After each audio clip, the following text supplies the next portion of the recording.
Hi, my name is Brandon Shaw. I'm co-CEO of Down to Earth Productions and Comedy, and this is part 3 to Something to Think About. Now, I'm going to be making another biblical reference about the higher self and the lower self. And this time the story is going to be about Moses.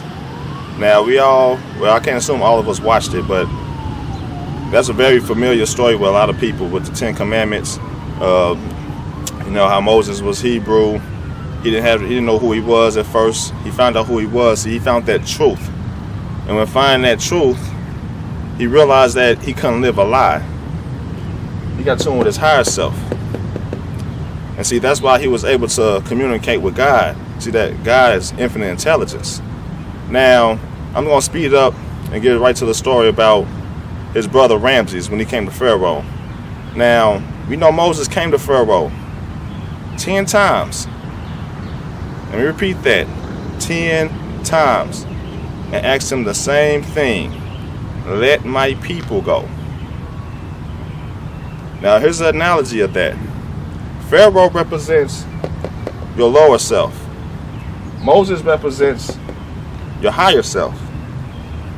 You see, remember when Moses, God sent him on that journey. And Moses kept making excuses why, well, God, I'm not a good speaker. God said, well, I have your brother Aaron. He'll talk for you. See, that's what happens when you're in tune with that infinite intelligence. Because whether you can do it yourself in this physical body, there's things around you that can aid you into doing these things. So there is no excuses. The universe is at your disposal. It serves you. And it reacts off of what you're doing. So getting back to the story. Now, at times we can be like Pharaoh in our lower self. Or we can be like Moses in our higher self. Now, people represents the ideas. There's a lot of ideas that we have that we want to do. Sometimes, let's say, prime example, let's say I want to be an astronaut. Now, I don't have a lot of resources and, I had a messed up upbringing as a child. But that's what I wanted to do. I want to be an astronaut. Now, if people are telling me, well, Brandon, you can't be an astronaut because of X, Y, and Z. You're not a good reader. You're not a good speller. You're bad at your homework. You're not an A+ student. They tell you all these things. You as an individual can choose to be in your lower self. Or you can choose to be in your higher self. So you got to know how to ignore, get rid of all the naysayers, all the negativity. There was a reference in the Bible with Jesus Christ when he said that, and he referenced it to gardening. When you got a rose, and what happens when you got flowers like roses, tulips, and daisies? There's weeds. Now, in order for those roses to blossom, the tulips, you have to get rid of those weeds. Those weeds represent negative thoughts, ideas, people. You have to get rid of them. You have to get away from it. Now, getting back to the story. Now, Moses came to Pharaoh the first time and asked him, let my people go. Pharaoh, of course, God hardened his heart. That's a sign to let you know that at times, see, we do that as human beings. See, that infinite intelligence, we know we possess that. But we choose not to do it because, why? Because we're stuck in our ways. We don't want to change, we're in our emotions. And when we're in our emotions, we don't analyze fast enough. We analyze too quick and not long enough. It takes time to analyze things. So what happened the first time that happened? All the water turned to blood. Moses warned them about that. Did Pharaoh listen? No. Once again, Moses came back the second time. Pharaoh, let my people go. Lower self. Pharaoh's still stubborn. I'm not letting them go, Moses. I don't care about you, God. I'm not letting them go. Now, like I said before, a lot of things could have been prevented because you cannot control people. You don't own people. People are not physical objects. We have spiritual, we have physical. So now the second plague happened, the frogs are everywhere. Now imagine if that happened in real life. You know how detrimental that is? All the water is blood. There's frogs everywhere. That's how stubborn we can be. Now going on to the story. Moses came to Pharaoh the third time. Moses came to Pharaoh the third time. Let my people go. Pharaoh was like, no, I'm not letting them go. And then what else happened? Then all of a sudden, more plagues. And I can't remember which order it was, but to make a long story short, Moses kept coming back and forth, back and forth. And next thing you know, the plagues was livestock got damaged. The livestock started attacking people. You got, they had lice in their hair. Pharaoh was saying, no, I'm not letting them go. And after that, it was strike lightning. It was raining hail and fire. It was dark for 3 days. Locusts were everywhere. And locusts, they're the big insects that eat up things. Now, the last warning, it gets that real, people.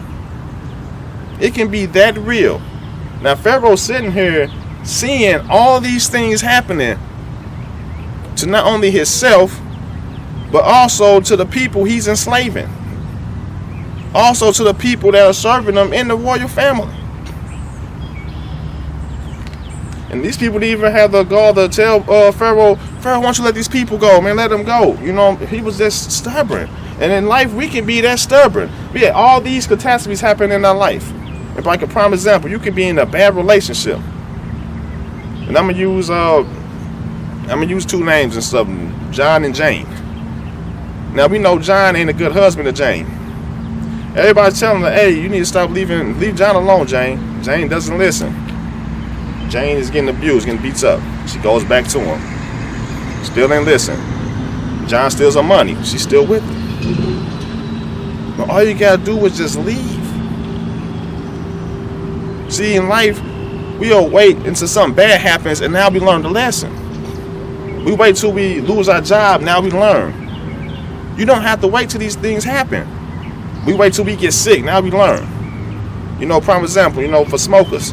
You know, when I smoke cigarettes, you know, and eventually I'm in my lower self when I do that. But so if I get lung cancer and I'm breathing out oxygen, I'm not going to, you know, one person might feel like, oh, I didn't deserve this, but you knew what could happen. You know the consequences. But you hardened in your infinite intelligence. You weren't using your intelligence. You knew what you were doing and knew what the consequences were. No different than Pharaoh. Now going back to the last thing Moses told him, let my people go. Everybody's firstborn has to die. Pharaoh didn't do it. And what ended up happening? He lost his son. Now a person who doesn't analyze the story will think, well, God didn't have to do that. But God's infinite intelligence. Now who could have prevented his son from dying? Pharaoh's son could have been alive. All if he had listened and not been stubborn. See, that person might not have lung cancer had he listened to all the information that was out here telling them why smoking is bad, why drinking is bad. See, this man would have learned his lesson about why committing adultery all the time, cheating on your wife, and now you got a divorce. Now you're losing money.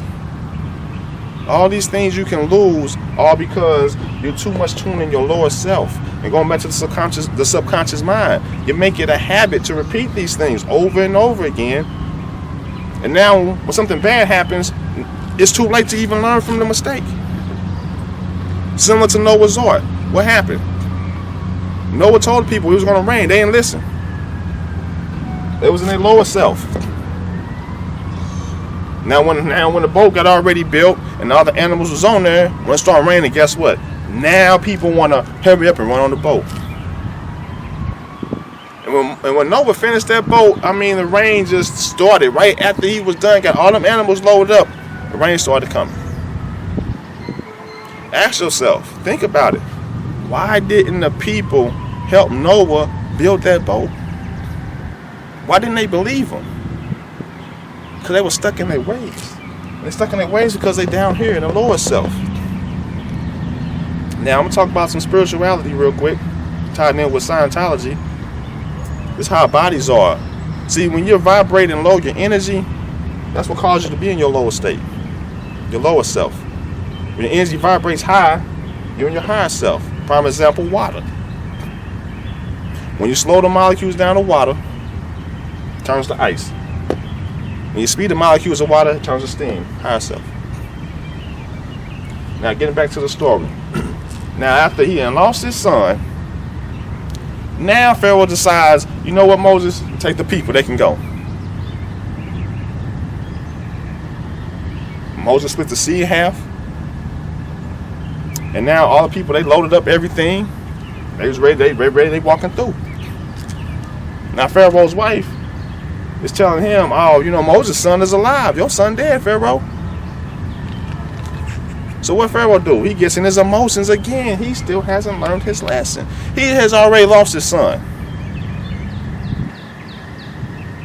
He's not thinking. That's because that's a choice, people. He's choosing not to analyze the situation.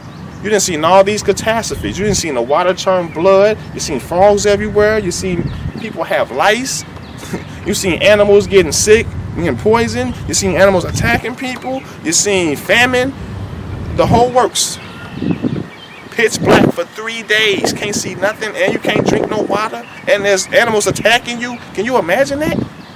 All because we're stuck in our lower self. Those are analogies and metaphors for how we do in life. Because we continue to do things that we consciously know through our infinite intelligence that isn't right. And then when the bad happens, we want to sit here and complain about it. There's nothing to complain. You're to blame. Hold yourself accountable. You can't go keep blaming the devil made me do it. I didn't have this. You have to hold yourself accountable. Now getting on to the story, I'm going to talk about another lesson. This is referring to Pharaoh. This is referring back to Moses and the slaves he freed. Because when you're in this lower self right here, it makes you ungrateful. It makes you take things for granted. And that's what Pharaoh did. So when Pharaoh tried to run out there and get the people back as the slaves, they already halfway past. They already didn't cross the river. When that river closed back up, and now Pharaoh got all these innocent soldiers on his call, they died. Water done swallowed them up. All because of, and this is one man, by the way, all because of lower self. So now, all the slaves are free. They're in the middle of a desert. Now, like I told you before, Moses, when they were freed, all the slaves was free. Guess what they did? They gathered all their tools, all their belongings. Pay attention to what I'm about to tell you. Because those slaves were also in their lower self. And as the story goes on, you're going to see what I'm talking about. So now, no one is oppressing them.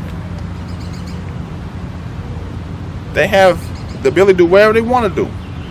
Like I said before, nobody is oppressing them. So what do? They're walking. They're telling Moses, where's the promised land at? Moses, it's around here somewhere.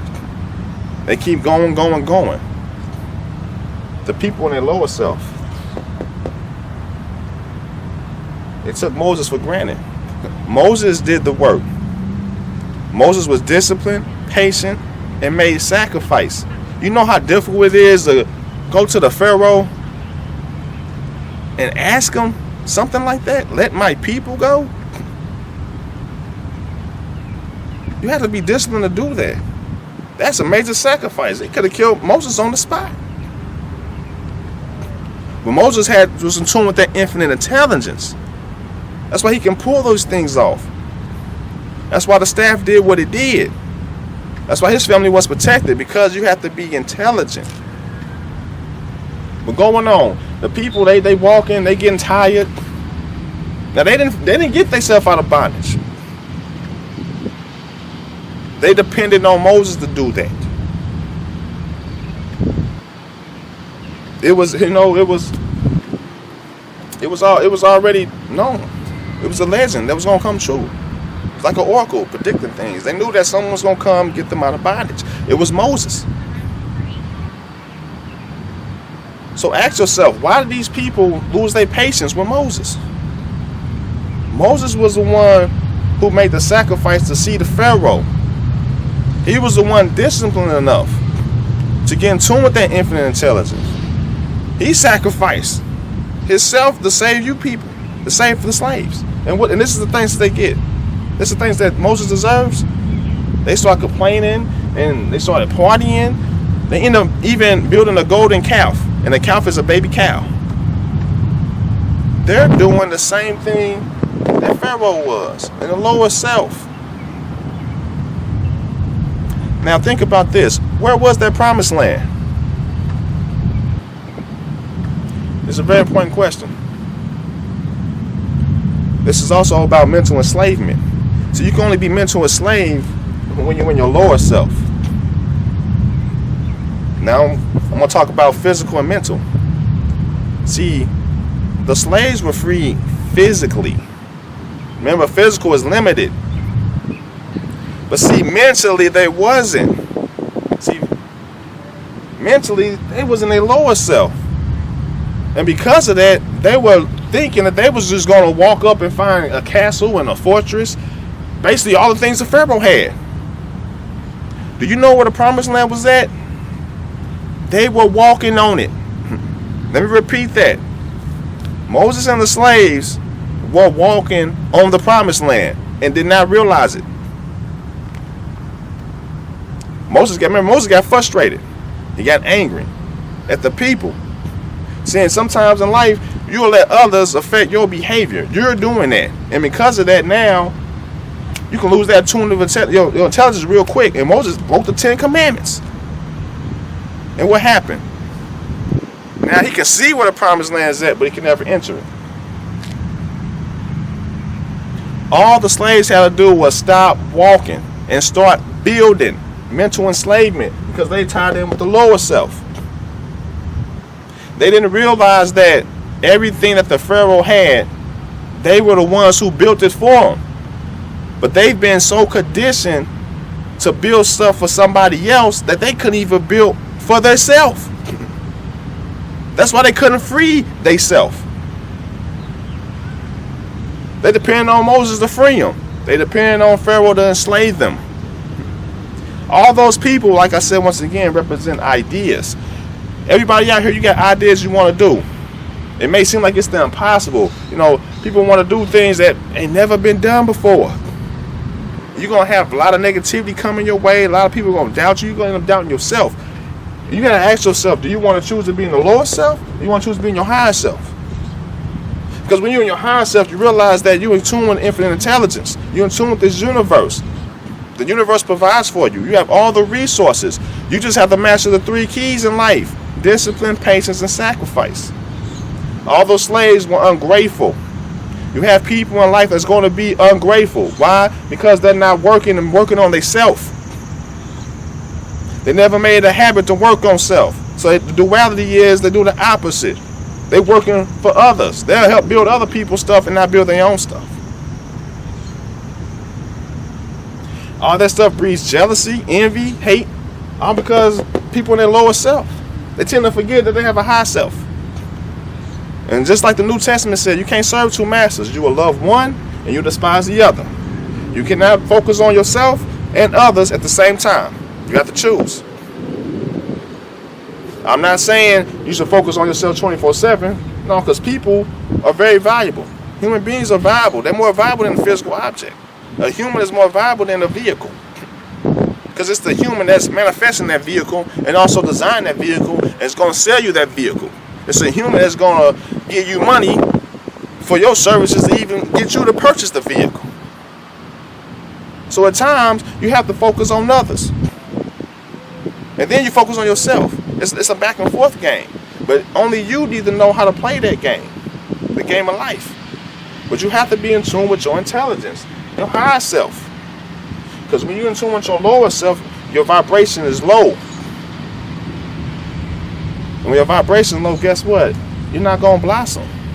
You're going to be stagnant. Just like Lot's wife. God told Lot, hey, I'm gonna destroy Sodom and Gomorrah. If you turn back, you turn to a grain of salt. Lot's wife didn't listen. The grain of salt represents stagnation. Because if you know salt, if I lay salt right down here on this ground and nobody messes with it, it doesn't rain, That salt will always be there. It doesn't dissolve. And that's how people are, because they're in tune with the lower self. Just like the slaves.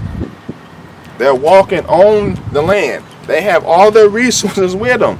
They had packed everything. They was happy, joyful. They was glad we not slaves no more. No one is forcing them to do anything. And because they made it a habit of feeling that way, they couldn't even find a promised land when they walking on the land that's promised to them. This whole universe is promised to you. Use it or lose it. All they had to do was start building. Those slaves built everything that the Pharaoh had. When the Pharaoh had a chariot, who built it? The slaves. Who built his fortress? The slaves. But yet, in the middle of a desert, they could not think, analyze long enough to know, hey, you know what? We're free now. We can build whatever we want to. We got all the tools. The most important tool, the brain. But because they was in tune with their Lord, so they couldn't see that. There's going to be a lot of people who are very ungrateful. The people who are going to be ungrateful are the ones in their lower self, because they're not working. And when I mean work, I'm not talking like finding a job or owning a business. Me moving my hand up, that takes work. Animals, observe them. What does a bird do? If a bird sit here and be in a tree all day, it's going to die. Bird got to go work. Bird going to go fly. I got to find some food. I got to get some worms. That bird have kids. They bring them worms to the nest. The kids going to die. It's either work or go to another generation. You be out the physical. You have to work. And the most important work is working on yourself, because you're the only one that operates this body. So when you're not working on yourself, you're being destructive. Lower self. Just like Pharaoh. All these bad things are happening to him. And all because he's stuck in his lower self and keep repeating over and over again. That's what happens when you don't actively listen. Because when you don't actively listen, guess what? You don't learn. And when you're not learning, you make mistakes. When you make mistakes, you're not learning from the mistakes. So you keep repeating them same mistakes like a cycle. Over and over and over and over again. And just like a cycle, you choose to get in these negative behaviors over and over and over again. Playing the blame game. You the reason why, he the reason, they the reason, society the reason. No, you're the reason. Because you're not working on self. The ones who are working for themselves, they don't take things for granted as much as the people who don't work for themselves. We have to stop awarding people for their bad behavior, for their laziness. You know the old cliche, you can feed a man a fish, but if you won't, but teach him how to fish. Will he learn how to do it then? You can lead a horse to some water, but you can't make the horse drink it. If I kept giving a man a fish, he ain't gonna want to learn how to do fish himself. Give him that advice. Advice is mental. Hey, get your rod, put your bait on it, and cast it. You have to be disciplined, patience, and sacrifice to do that. All three of those things represents work. And when you tune with all three of them, you get tuned with that high intelligence, that ultimate intelligence, that infinite intelligence. And now you're tuned with your higher self. That's why Moses could communicate with God. Any fictional character in the Bible is communicating with the infinite intelligence because they master discipline, patience, and sacrifice. And when you do that, you're being your higher self. You won't be stuck in your lower self. The choice is yours. And that's the end of this lecture, but something to think about, part 3. And I'm out.